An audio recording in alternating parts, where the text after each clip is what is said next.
नमस्ते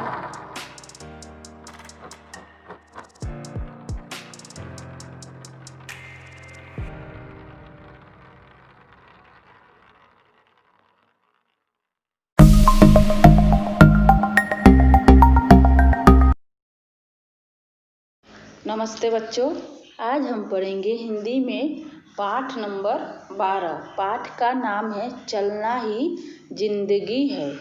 तो आइए शुरू करें। क्या घड़ी चलना बंद कर दे तो सवेरा नहीं होगा?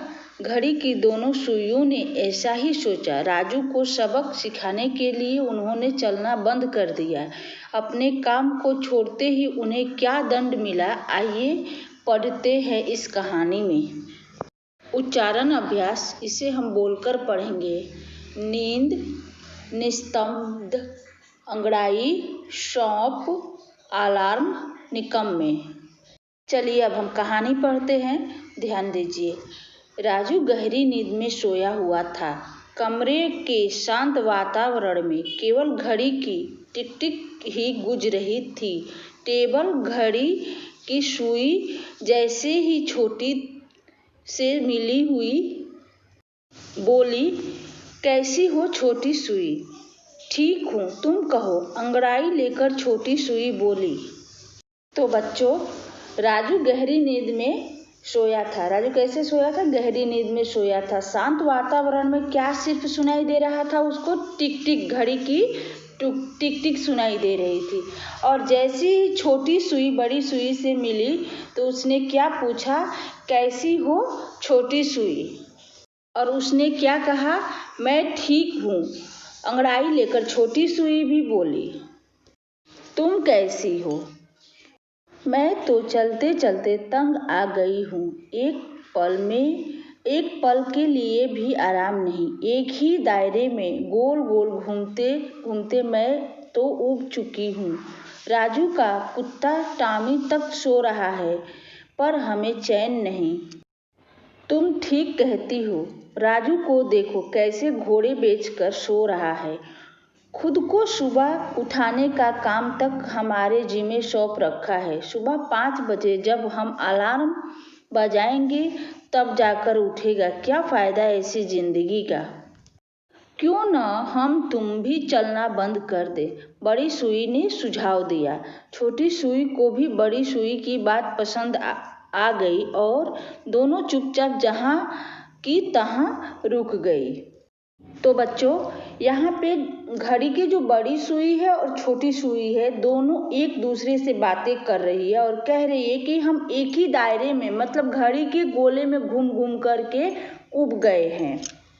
हमें कभी चैन नहीं है। देखो, राजू का कुत्ता टॉमी भी सो रहा है और राजू खुद भी देखो घोड़े बेचकर सो रहा है और उसको उठने का काम हमारे ऊपर ही सौंप रखा है। जो हम अलार्म बजाएंगे तब वो उठेगा। बच्चों, बड़ी सुई छोटी सुई से यह कह रही है कि हम भी जहाँ पे हैं वहीं बंद हो जाएं और वहीं रुक जाते हैं। और ऐसा कहकर घड़ी चलना बंद कर दी। चलिए अब हम अगले पेज पर चलते हैं। सुबह जब राजू की आंख खुली तो कमरे में धूप फैली देख वह चौंक उठा। टेबल पर रखी घड़ी देखी तो उसमें अभी 2 बज रहे थे। राजू घबराकर बोला, ओफ, आज तो इस घड़ी ने धोखा दे दिया। इतनी देर हो गई उठने में। अब स्कूल का काम कैसे पूरा होगा? घड़ी को कोसता हुआ राजू कुछ ही देर में कमरे में चला गया। तो बच्चों, जब सुबह हुई और राजू की आंख खुली तो उसने देखा कमरे में चारों तरफ धूप फैली हुई है और उसने ओह करके बोला, इस घड़ी ने तो मुझे आज धोखा दे दिया। मैं स्कूल का काम कैसे करूँगा? और घड़ी को कोसता हुआ वो कमरे से बाहर चला गया। उसे बड़बड़ाते देख छोटी सुई हंसकर बोली, आज पता चला बच्चों हमारे महत्व का। बच्चों, छोटी सुई मन में यह बड़बड़ा रही है, कह रही है हंसकर कि आज इसको पता चला है कि हमारी महत्व क्या होती है, घड़ी का महत्व क्या होता है।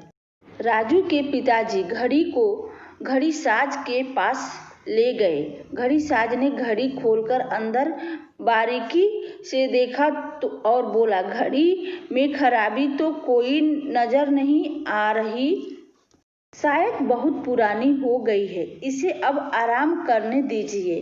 राजू के पिताजी ने घर आकर स्टोर में रखा एक बक्सा खोला और घड़ी उसमें डाल दी। इसके बाद बक्सा बंद किया और बाहर आ गए। बक्से में कई टूटी फूटी चीजें पड़ी थी। बक्सा बंद होते ही छोटी सुई घबराकर बोली, यह हम कहाँ आ गए हैं? यहाँ तो बहुत अंधेरा है। तो बच्चों, राजू के पिताजी ने घड़ी को कहाँ ले गए? घड़ी की दुकान पर। उस दुकानदार ने घड़ी को खोलकर बहुत बारीकी से देखा तो उसके अंदर कुछ खराबी नहीं था। उसने क्या कहा कि शायद घड़ी बहुत पुरानी है, इसलिए बंद हो गई, अब इसे आराम करने के लिए छोड़ दीजिए। फिर राजू के पिताजी घर आए और स्टोर रूम में जाकर एक पुराना बक्सा पड़ा था, उसी में टूटी फूटी चीजें पड़ी थी, उसके अंदर वो घड़ी को रख दिए। तभी घड़ी के बक्से बंद होते ही छोटी सुई घबरा गई और बोली, ये हम कहाँ आ गए और यहाँ तो बहुत अंधेरा है। ये आगे ध्यान दीजिए। मेरा तो दम घुट रहा है, बड़ी सुई कराहती हुई बोली, यह किस कैदखाने में बंद हो गए हैं, कोई हमें खुली हवा में ले जाए। परंतु वहाँ छोटी व बड़ी सुई की बातें सुनने वाला कोई न था। दोनों उस समय को याद कर रही थी जब वे राजू के खुले हवादार कमरे में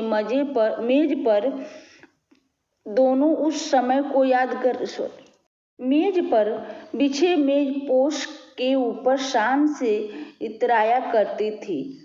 पास ही गुलदस्ते में ताजा फूल सजे होते थे। चलते रहने के कारण उनके शरीर में चुस्ती और फुर्ती बनी रहती थी। कितनी बच्चों, बड़ी सुई कराहती हुई क्या कह रही है कि मेरा तो दम घुट रहा है, हम किस कैद खाने में बंद हो गए, कोई हमें खुली हवा में ले जाए। परंतु वहाँ छोटी सुई और बड़ी सुई की बातें सुनने वाला कौन था? दोनों उस समय को याद कर रही थी जब राजू के कमरे में हवादार कमरे में मेज पर पड़े बिछे मेजपोश के ऊपर शान से इतराया करती थी। हवा ताजे फूलों और गुलदस्ते के सजे होते थे। उनके कारण और उनके चलने के कारण शरीर उनकी चुस्ती और फुर्ती से बनी रहती थी। कितनी। चलिए अब हम अगले पेज पर चलते हैं। ध्यान दीजिए। कद्र थी उनकी, आते जाते सब उनकी ओर देखते थे। राजू बड़े प्यार से अपने रुमाल से घड़ी को साफ करता था। अब दोनों सुइयां टिक टिक करके चलने लगी थी, क्योंकि उन्हें पता चल गया था कि काम करते रहना ही जिंदगी है। निकम्मों और आलसियों का दुनिया में कोई काम नहीं। बच्चों, घड़ियां ये कह रही थी कि जब हम उस टेबल पे पड़े थे वहाँ पे हमारी कितनी कद्र थी। आते जाते सब उनकी ओर देखते थे। राजू अपनी रुमाल से उस घड़ी को साफ करता था।